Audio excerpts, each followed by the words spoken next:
Hello বন্ধুরা, আমার নতুন আর একটা ভিডিওতে তোমাদের অনেক অনেক স্বাগত। আজকের ভিডিওতে আমি তোমাদের সাথে শেয়ার করব চিলি চিকেন রান্না। তো চলো তোমরা দেখে নাও কিভাবে কম খরচের মধ্যে হোটেলের মতো চিলি চিকেন একদম পারফেক্ট বানানো যায়।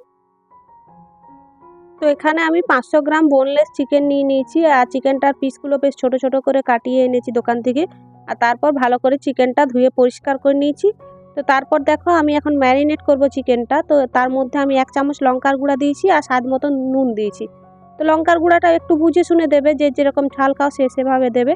আর তারপর দিয়েছি আমি 1 ঢাকনা ভিনিগার। এখানে কিন্তু ভিনিগারের পরিবর্তে পাতিলেবুর রসও দেওয়া যায়। আর তারপর দিয়েছি আমি আদা রসুন কাঁচা লঙ্কার পেস্ট। আদা রসুন কাঁচা লঙ্কার পেস্টটা আমি এখানে বড় চামচে 2 চামচ একদম ভর্তি ভর্তি দিয়ে দিয়েছি। তারপর আমি দিচ্ছি একটা ডিম, আর এরপর আমি দেব কর্নফ্লাওয়ার। তো কর্নফ্লাওয়ারটা একটু বুঝে শুনেই দেবে, মানে চিকেনটা যেরকম পরিমাণ থাকবে সেভাবে দেবে। তো আমার এখানে 500 গ্রাম চিকেন ছিল বলে আমি বড় চামচে 2 চামচ কর্নফ্লাওয়ার দিয়ে দিয়েছি। তো এই 2 চামচ আমার হয়নি, পরে আবার আমি 1 চামচ বড় চামচের কর্নফ্লাওয়ার দেবো।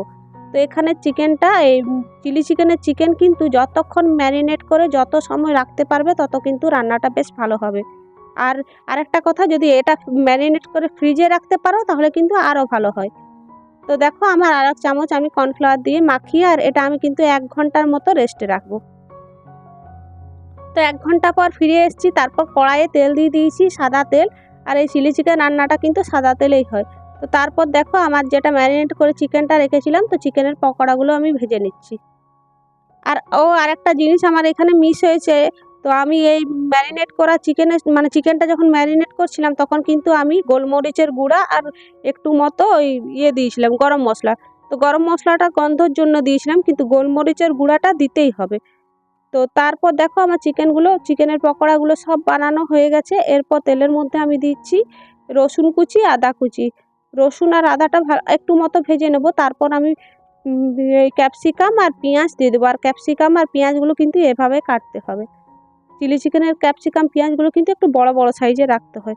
তো ক্যাপসিকাম পেঁয়াজটা দিয়ে আর একটু হালকা স্বাদ মতো নুন দিয়ে দেবো। তারপর হালকা করে ভেজে নেব। এই পেঁয়াজ আর ক্যাপসিকাম তো খুব বেশি ভাজা যাবে না, যাতে একটু সিদ্ধ হয়ে যায় সেভাবে ভাজবো। আর এদিকে আমি সমস্ত সসগুলো বের করে রেখেছি। এখানে যা যা সস দেবো, তো গ্রিন চিলি সস দেবো, রেড চিলি সস দেবো, টমেটো সস দেবো, আর দেবো সয়া সস।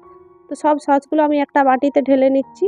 তো বাটিতে ঢালার পর একটু জল দিয়ে মিক্স করে নেব। তারপর দেখো এই যেটা ক্যাপসিকাম আর পেঁয়াজটা ভাজতে দিয়েছিলাম, তো সেটার মধ্যে আমি ঢেলে দিচ্ছি।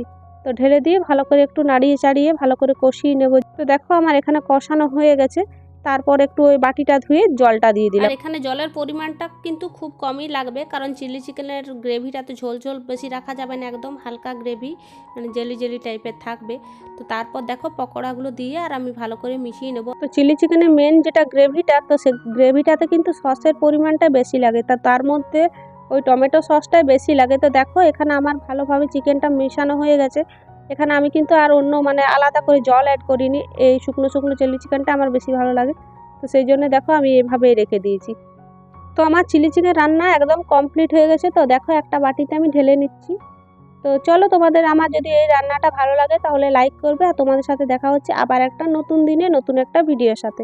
তো তোমরা সুস্থ থাকবে, ভালো থাকবে, টাটা।